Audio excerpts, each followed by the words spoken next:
Hiya Stuart, lovely to meet you at the range last night, do some further work on your game, and well done. The changes you made were absolutely amazing last night.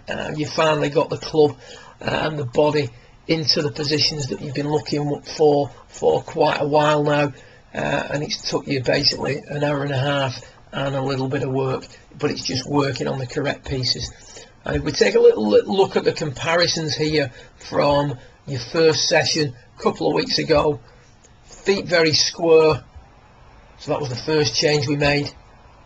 First change was to flare out the feet, and as we flare out the feet, we get the knees a little bit more pointing out rather than pointing straight in, which in turn frees up the hips, freeing up the shoulders, allowing the arms to travel further, requiring less wrist hinge. So that was the sequence that we tried to introduce. And if we take a little look at this again, I know you don't really like watching it, but this was your original swing.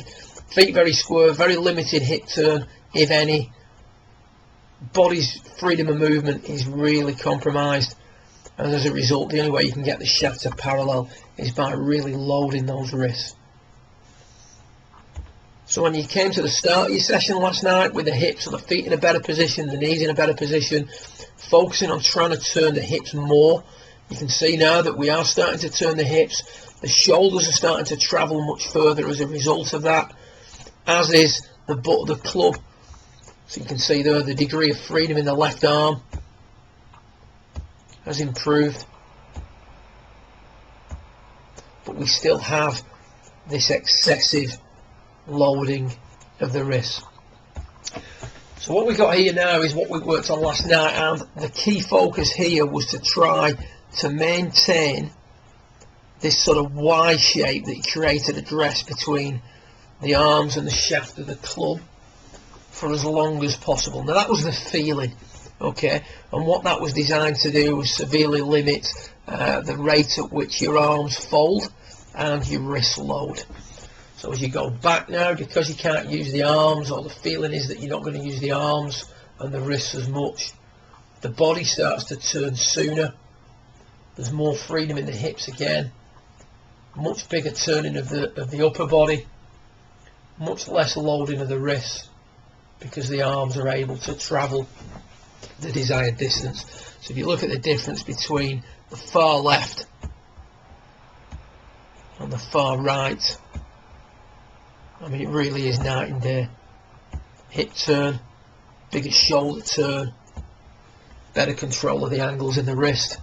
Here we've got the shortest shoulder turn, the least hip turn, and the most loading